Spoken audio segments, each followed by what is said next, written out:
Salut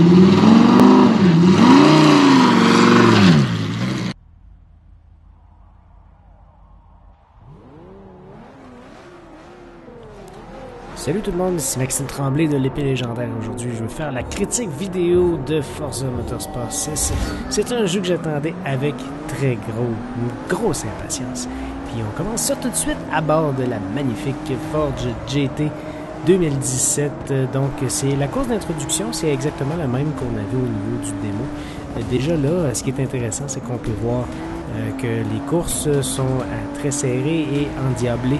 On a des courses qui mettent en vedette 24 véhicules à la fois. Donc, c'est quand même une nouveauté intéressante pour le titre. Mais surtout, c'est ce qu'on remarque, c'est un graphisme qui est vraiment magnifique. Dans cette piste-là, on remarque que c'est Rio de Janeiro, donc c'est au Brésil. Ça fait partie de une des 5 nouvelles pistes qui sont disponibles dans ce jeu-là. Et on a pris le temps de modéliser le fait que la piste n'est pas parfaite. Donc, tasse-toi mon oncle, je vais passer. Bon. Donc, la piste n'est pas parfaite. C'est pour ça qu'on voit qu'il y a beaucoup de boss tant que ça. Au niveau de la jouabilité, c'est très intéressant. C'est très Forza si vous avez jamais joué à un titre de Forza. Donc, on ressent tout de suite la signature très réaliste, mais aussi très accessible de la franchise. C'est un jeu de simulation. Certaines mauvaises langues disent que c'est un sim arcade. Moi, je suis pas d'accord. Je pense que c'est vraiment une vraie simulation, même si elle est plus accessible. D'ailleurs, certains spécialistes des simulations automobiles pensent que la franchise Forza Motorsport est vraiment la référence depuis plusieurs années, compte tenu du nombre de véhicules et de la qualité du rendu de ce qui peut être donné. J'apprécie particulièrement justement cette conduite qui est, comme je dis, qui est accessible parce qu'on peut paramétrer vraiment la difficulté de manière très granulaire selon ce qu'on a besoin. On peut y aller avec des pilotes adverses qui sont plus difficiles sans sacrifier nécessairement les assistances au pilotage ou tout simplement le contraire. Donc on peut enlever complètement les assistances au pilotage si on désire avoir vraiment ce sentiment réaliste le maximum possible, mais baisser la difficulté des pilotes adverses aussi. Donc c'est entièrement paramétrable. C'est un truc qui est vraiment très intéressant. Un autre truc que j'apprécie grandement de cette franchise-là aussi, c'est que il y a énormément de contenu. Donc on a une nouvelle carrière qui est un nouveau principe qu'on nous partage sur dans 5 segments séparés. Et puis, à l'intérieur de ces segments-là, on choisit le type de véhicule. La gamme de véhicules, en fait, qu'on veut vraiment jouer. Et donc, on a une flexibilité là aussi à l'intérieur de notre carrière solo.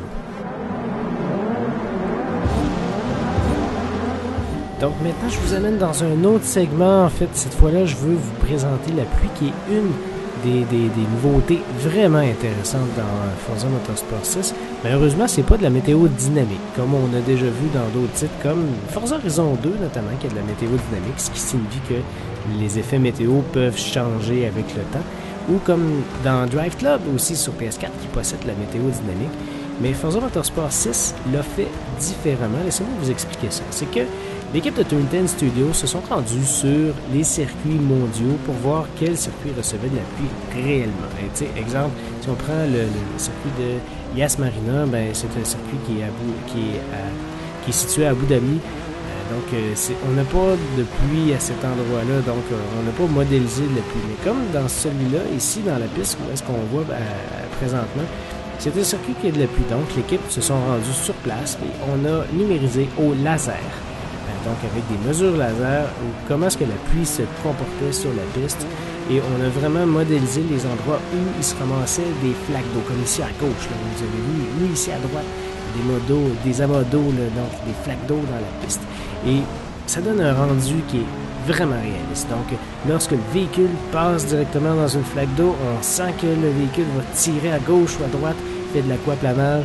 Donc, ça change complètement la jouabilité dans le titre. Ça peut vous faire perdre le contrôle de votre véhicule si vous ne faites pas attention à ça. Et puis, ça donne un rendu qui est super réaliste. Alors l'effet météo, là, vous le voyez dans le pare-brise de mon véhicule, c'est très bien fait, on a les gouttelettes qui coulent. Dans le pare-brise, on le voit aussi sur la vitre de côté à gauche. Donc ça va avec la vitesse du véhicule. Quand je tourne à gauche, les gouttelettes vont à droite. Quand je tourne à droite, les gouttelettes vont à gauche aussi. Ainsi que les résidus des gouttelettes faits par les essuie-glaces, notamment. C'est super réaliste. C'est très beau. C'est peut-être pas aussi beau que Drive Club. Je pense que Drive Club, au niveau visuel, réussit mieux son effet météo, mais ça marche. Ça fonctionne quand même vraiment bien pour Forza Motorsport 6 et surtout, compte tenu de l'effort qu'on a mis au réalisme et au comportement du véhicule sur la piste, c'est vraiment très très solide. Donc c'est un aspect qui est très très intéressant. Donc, est-ce que c'est grave que Forza Motorsport 6 n'a pas de météo dynamique? Non, parce qu'on a vraiment pris le temps de le faire de manière beaucoup plus réaliste et c'est pas un engin qui l'a généré, ça a vraiment été numérisé physiquement.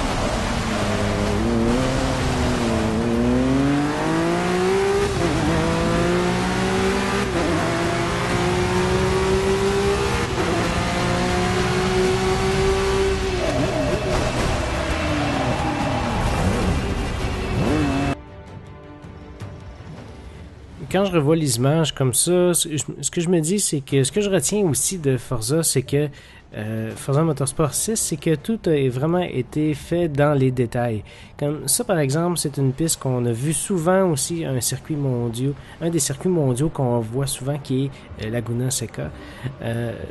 Ce qui est intéressant, c'est que il y a plein de petits détails qui n'étaient pas là auparavant. On voit la foule à droite et à certains endroits sur la piste où est-ce qu'on a du sable qui a été laissé sur la piste. Donc, c'est des détails qui ont été ajoutés dans le jeu. Il y a énormément de petits trucs comme ça. Comme là, ici, on a vu, je sais pas si vous avez eu l'occasion de voir, mais des petits nuages de fumée, des petits nuages de sable qui sont causés par le vent et la poussière. Donc, on a intégré ça directement dans le jeu.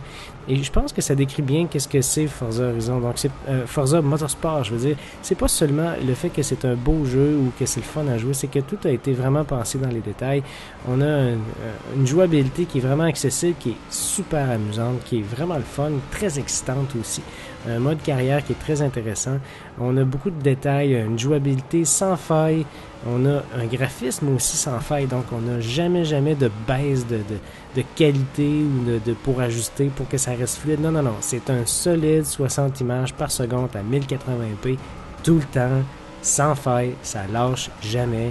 Même les meilleurs jeux sur PC avec des bombes sont pas capables de barrer le graphisme de cette façon-là. C'est vraiment incroyable qu'est-ce que l'équipe de Turn 10 a réussi à faire avec ça. Oui, de temps en temps, on peut remarquer de l'aliasing, donc des effets escaliers aussi sur les lignes droites. On peut remarquer parfois sur les véhicules un tout petit peu, mais somme toute, c'est vraiment un travail d'exception.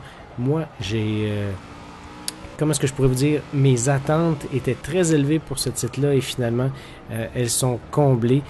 C'est un jeu exceptionnel. C'est pas nécessairement le jeu qui va exceller dans toutes les facettes individuellement, mais lorsqu'on le prend dans son ensemble, c'est sans l'ombre d'un doute le meilleur jeu de course sur Xbox One cette année et j'oserais dire c'est le meilleur jeu de course au monde présentement. C'est pour ça que je lui accorde un 9,5 sur 10.